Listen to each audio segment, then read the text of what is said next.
अस्सलाम वालेकुम नाजरीन, मैं हूँ फ़रा जुनैद और आप देख रहे हैं ज़ूम इन। एक बहुत ही लंबी सी ब्रेक के बाद आप लोगों से मुलाकात हो रही है और इस लंबी सी ब्रेक की बहुत सारी रीज़न है। कोविड तो है ही है, लेकिन उसके साथ बहुत से कुछ नए प्रोजेक्ट्स भी हैं, तो उनके बारे में भी बात होगी। आज के जो हमारे सेलिब्रिटी गेस्ट हैं वो आप सबके जाने माने हैं, आप उनको जानते हैं और बहुत ही अच्छे मिमिक्री आर्टिस्ट हैं। तो आज बहुत लंबी सी मैं इंट्रो नहीं देती, मैं चाहती हूँ कि हम फौरी तौर पर जंप करें और आपको बताएं कि वो कौन है। तो मिलते हैं सैयद बासित से। अस्सलाम वालेकुम बासित जी। वालेकुम सलाम, कैसी हैं आप? अल्हम्दुलिल्लाह मैं ठीक हूँ। और मैंने अपने व्यूअर्स को बताया है कि बासित की जो मिमिक्री है वो बहुत ज़बरदस्त होती है, बादशाह मिमिक्री का। तो मुझे ये बताओ कि ये कहाँ से सफ़र का आगाज़ हुआ? बचपन से ही नकलें उतारते थे लोगों की? हाँ जी, मैं बचपन से ही नकलें उतारता था, लेकिन मुझे तब नहीं पता होता था कि ये नकल उतारना कोई फ़न है या आर्ट है। कुछ सिंगर्स होते थे पाकिस्तान के, मैं वैसे वो देखता था उनको टीवी में, उनकी आवाज़ें निकालना शुरू करता था, बिल्कुल जब किड नहीं होते, मतलब 3-4 क्लास में। लेकिन फिर ये हुआ कि जब थोड़ा सा बड़ा हुआ, स्कूल लाइफ में आया, तो मेरे एक टीचर हैं ताहिर काश साहब, उन्होंने मुझे बताया कि तू टीचर्स की जो छुप छुप के नकलें उतारता है, तेरे अंदर कोई चीज़ है, तू अब इन टीचर्स की स्टेज पे जो है वो नकल उतारेगा। तो फर्स्ट टाइम मैंने जब स्टेज पे टीचर्स स्कूल के फंक्शन हाँ जी, और फेयरवेल जो होता है, तो जब मैंने पहली बार स्कूल में जब वो उतारी नकल, तो स्टेज पे तो क्लैपिंग, तो मेरे अंदर अलग बूस्ट अप नहीं होता बंदा कि यार ये तो मुझे दुनिया की तारीफ़ें मेरी कर रही है, एप्रिसिएशन मिली ना, पहचान मिली। पहचान, शोहरत तो वैसे भी इंसान के लिए बड़ी इंपॉर्टेंट, जैसे अल्लाह को भी शोहरत मतलब अल्लाह ने कराई, तो इंसान की भी ये फितरत है। तो जब मुझे वो अपने इलाके में, उससे अपने स्कूल में, अपने कॉलेज में, फिर मैंने इसी तरह मिमिक्री की। फिर मैंने कॉलेज के एंड पे पॉलिटिशियंस की स्टेज पे मिमिक्री की, जिसमें ताहिर कादरी साहब, परवेज़ मुशर्रफ साहब और एक और हैं, वो उन्हीं टीचर ने मुझसे करवाई। तो उसमें भी इतनी क्लैप्स। फिर मैं घर आया, मैं एक टीवी शो देख रहा हूँ, ये उसी दिन की बात है, तो वहाँ पर एक बंदा ताहिर कादरी बना हुआ है टीवी पे। मैंने उसको देखा, फिर मैंने कहा मैं इससे ज़्यादा अच्छी करता हूँ। मैंने कहा मुझे उस टीवी पे होना चाहिए, मेरे ख्याल से कश्मीर में बैठा हुआ, मैंने ये सोचा। तो फिर उसके बाद मैंने कहा अब जाना ही जाना है। फिर मैं इस्लामाबाद आया, एक मेरा बाइक होता था 2009 मॉडल होंडा, 36,000 का, वो बेच के मैं इस्लामाबाद आया। शौक की इंतहा। हालांकि मैं MBBS की तैयारी कर रहा था। तो इस्लामाबाद में मुझे हर ब्यूरो ऑफिस में जाता, मुझे नहीं पता था कि ये ब्यूरो ऑफिस क्या होता है या चैनल क्या होता है। मैं हर चैनल पे जाके इंटरव्यू देता, और वो मेरा सिर्फ एक पैकेज बना लेते, पैकेज बना के चला लेते, लेकिन वो पैकेज वायरल हो जाता फेसबुक पे, मुझे और बूस्टअप होता, फिर मैं और पैसे लगाता, वो 36,000 में फिर किराया दे के एक और जगह पे जाता। उधर मैंने सबसे बड़ी बात ये सीखी कि ये टैक्सी पे तो इतने पैसे लग जाते हैं, 36,000 तो मेरे एक महीना भी नहीं रहने। फिर मैंने सोचा 10 रुपये दे के वहाँ कैरी एक होता है, वो लेके 136 नंबर पेम्स जाता है इस्लामाबाद, इस तरह की चीज़ें होती। तो फिर वहाँ पर मेरी एक वीडियो वायरल हुई। उसके बाद जब वीडियो वायरल हुई तो मुझे दोबारा घर वालों ने कहा कि अब तू जो है वापस आ जा, तुझे काम नहीं मिल रहा। सही, ज़ाहिर पैसे भी तो कमाने हैं, अगर काम की निकल रहे, तू MBBS छोड़ के ये काम कर रहा है तो तुझे कुछ तो फ़ायदा हो। तो घर वालों के ज़ोर ज़बरदस्ती पे मैं चला गया घर, लेकिन वहाँ किताब खोलता तो जहन में ताहिर कादरी, परवेज़ मुशर्रफ, कॉमेडी ये चल रहा था, वो बायो नहीं चल रही थी। तो फिर दोबारा मैंने बड़े भाई से कहा, उनसे कहा, मैंने कहा ये मुझसे अब नहीं होगा, अब मुझसे वही होगा, क्योंकि ये मेरे अंदर इन बॉर्न बचपन से मैं इन चीज़ें आपने देखी लगा हुआ हूँ। तो उन्होंने मुझे लाहौर लाया, लाहौर ला के मेरा एक जगह एडमिशन पंजाब यूनिवर्सिटी में कर दिया। उस दिन मैंने तैयार कर लिया, अब मैं 4 साल इधर हूँ, अब मुझे कोई रोक नहीं सकता।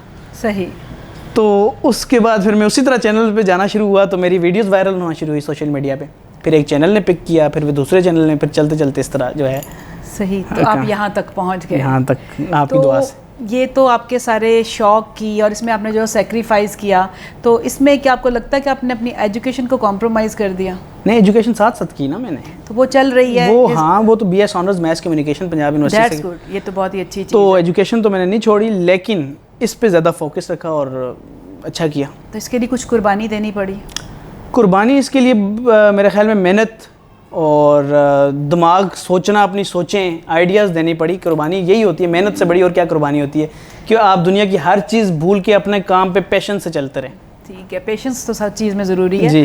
तो मुझे एक चीज़ बताएं कि आपके बारे में बड़ी एक चीज़ मैंने ये सुनी है कि आप ना प्लांटेड चीज़ें बहुत करते हैं, यानी आप आयशा जहांज़ेब को आपने इंटरव्यू दिया तो उसमें भी कुछ आपने प्रैंक किया था, आपने थप्पड़ छप्पड़ खा लिया था तो उसके बाद फिर एक न्यू में भी सीन हुआ आपका चैनल के ऊपर भी, तो ये हर जगह क्या वो भी प्लांटेड ही था? क्योंकि वो बहुत से लोगों का ये ख्याल है कि आप किसी मौके की तलाश में थे और अपना आप चाहते थे कि आपको फेम मिले तो आपने वो जानबूझ के किया। ठीक है। और बाज़ लोग ये कहते हैं कि वो चैनल वालों का प्लांटेड था कि वो चाहते थे कि अपने शो को वायरल करना, तो बेसिकली असल जो बिहाइंड रीज़न थी वो क्या थी? पहली बात आपकी कि आप प्लांटेड चीज़ें बहुत करते हैं। प्रैंक्स एक ऐसी चीज़ है ना, प्रैंक्स आप कह सकती हैं कि दुनिया में हर बंदा करता है। वो तो ऑब्वियसली वो प्लांट मतलब वो चीज़ तो हर बंदा, मैं भी करता हूँ।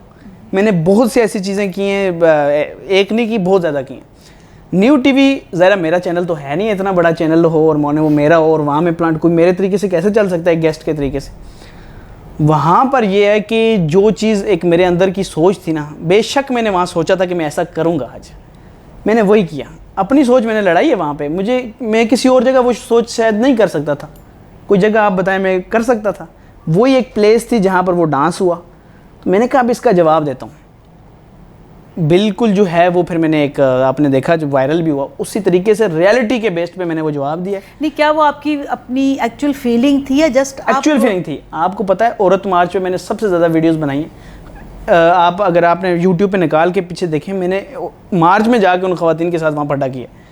तो ये तो मेरी एक सोच थी, उस पर मैंने जो है वहाँ पर किया और आपने उसी को प्रोसीड किया।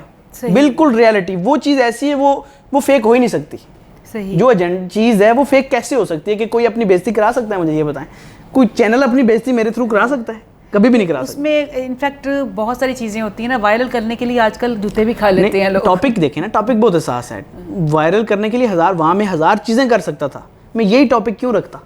नहीं, वो तो आपकी बात बिल्कुल सही है कि टॉपिक आपका जो सिलेक्शन थी वो बहुत अच्छी थी। मैंने अपना चैनल मैंने एक सोशल मीडिया के स्टार ही हैं, बैठे हुए थे, मैं टीवी कर रहा था। टीवी के हालात आपको पता है पिछले दिनों बड़े ख़राब थे, तो मुझे उन्होंने कहा आप सोशल मीडिया पे आ जा। मैंने कहा 1 महीना लगेगा, मैं चैनल अपना बना के उठा लूँगा, मुझे इसमें कोई, ये तो छोटा काम है, मतलब ये क्रिएटिव काम है जो मुझे अच्छा लगता है। जो मेरे टीवी पे शायद मेरे लिए मुश्किल इसलिए होता है कि वहाँ अगला बंदा क्रिएटिव नहीं होता जिसके साथ बहस कर रहे होते हो, तो ये तो मैं खुद कर सकता हूँ आइडियाज़। तो मैंने 6 दिन में मैंने पहली वीडियो 9 लाख पे ले गया था, पहली वीडियो। सही। तो मेरा चैनल 3 महीने में बहुत अच्छा स्टैंड कर गया था, अभी भी माशाल्लाह बहुत अच्छा स्टैंड कर गया।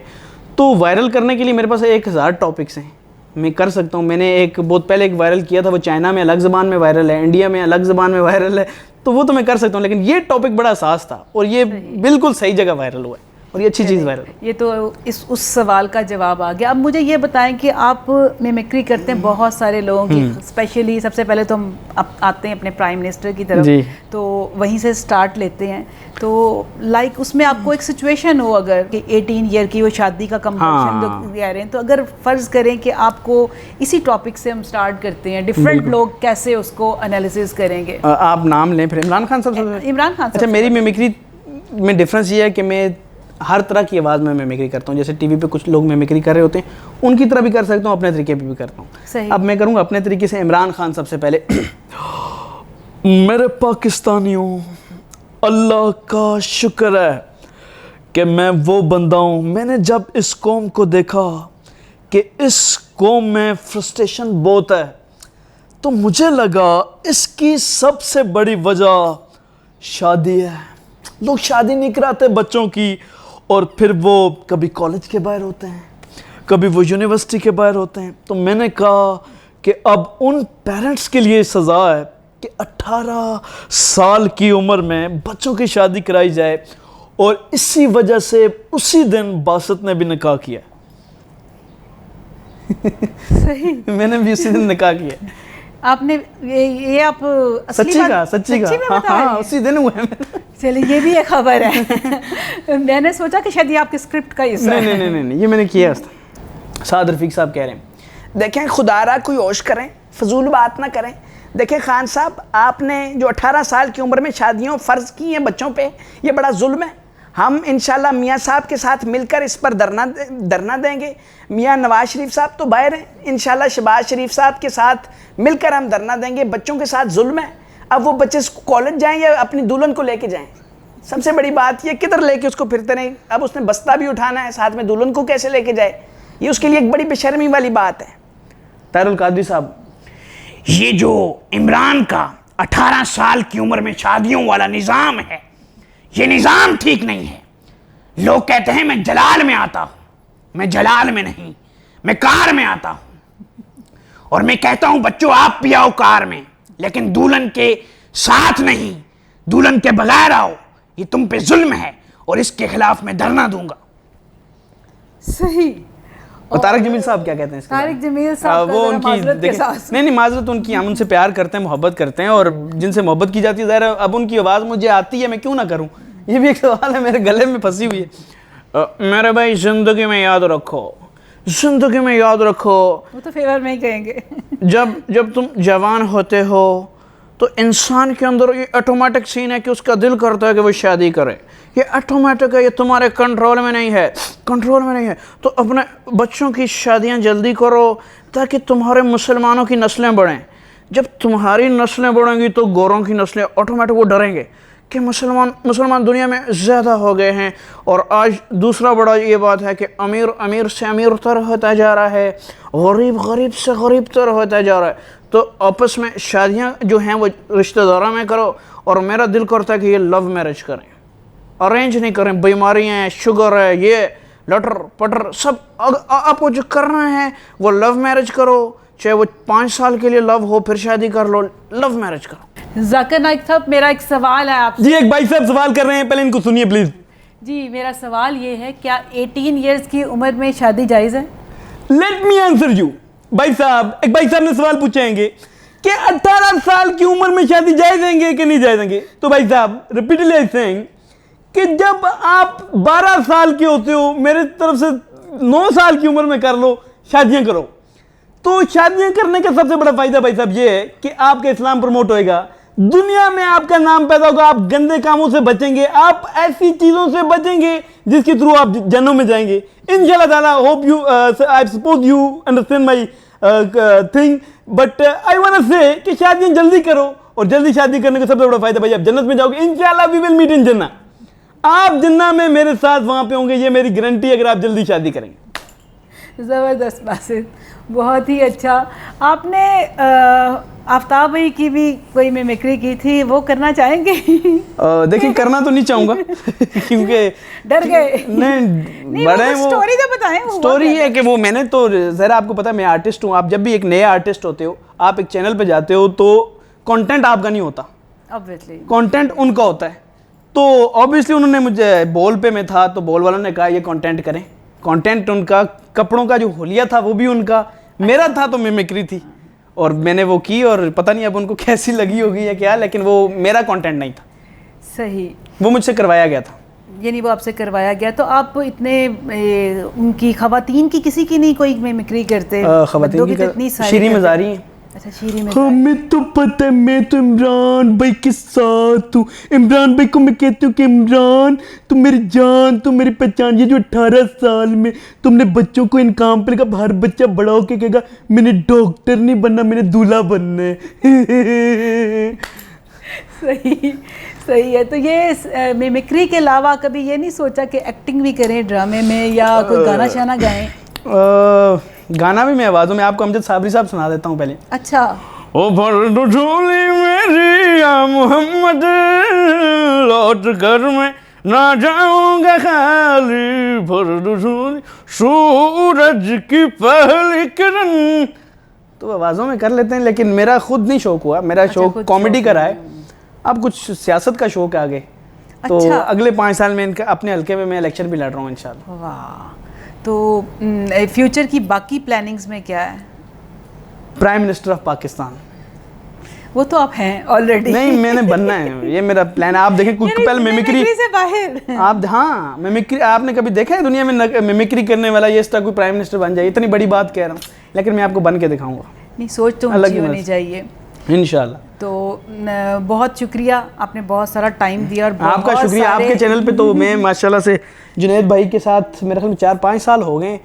2016 की बात है जब हम हैं पाकिस्तान, हम हैं पाकिस्तान, तो वहाँ विद जुनैद इकबाल, तो तब मैंने मिमिक्री की थी। जुनैद भाई बिल्कुल बड़े भाइयों की तरह हैं और हमेशा दुआ करते हैं, सबसे बड़ी बात। सही, तो आपसे बहुत बड़ी कम मोहब्बत होता है। मैं आपको एक सच्ची बात बताता हूँ, बड़ा कम होता है आप जब किसी फील्ड में चल रहे होते हो तो आपको लोग जो है भाइयों वाला ये इस तरह प्यार दें। हर बंदा कोई ना कोई ऐसा मशवरा दे रहा होता है कि जो बेड़ा गर्क करने वाला, लेग पुलिंग वाला, लेग पुलिंग, ये मशवरा कोई ऐसा देंगे ना कि यार ये कर ले तू, वो ना कर। हालांकि बंदे का अपना माइंड भी होता है, लेकिन बहुत कम लोग होते हैं जो दुआएं देते हैं और आपको देख के खुश होते हैं। तो उनमें से जुनैद भाई हैं लाहौर में। तो बहुत अच्छी बात है और आई होप कि हम ये दोबारा मुलाकात होगी और हमारे जो नया प्रोजेक्ट, आपको पता है कि हमें पाकिस्तान तो पुराना प्रोजेक्ट जिसमें इन्होंने काम किया, तो मैं चाहती हूँ कि जो नया प्रोजेक्ट है हम दोस्त, तो इसमें बहुत सारे नए काम हो रहे हैं। उसमें न्यूज़ चैनल है, बेसिकली न्यूज़ वेबसाइट है। आपको इसमें अगर आप इसको फॉलो करेंगे तो इसमें आपको डेली बेस पे बहुत सी खबरें भी मिलेंगी। और इसका हमने चैनल भी शुरू किया जिसमें बहुत अच्छे अच्छे प्रोग्राम्स आएंगे और मैं भी उसमें एक प्रोग्राम कर रही हूँ। तो आई होप कि आप लोग जिस तरह यहाँ मोहब्बत कर रहे हैं वहाँ पे भी वैसी ही हमारे साथ मोहब्बत करेंगे और हमें फॉलो करेंगे और उसमें नए नए प्रोग्राम्स आपको देखने को मिलेंगे। इसके साथ ही आज का प्रोग्राम ख़त्म करते हैं और अपने गेस्ट के बहुत ही हम शुक्रगुजार हैं। तो अल्लाह हाफिज़।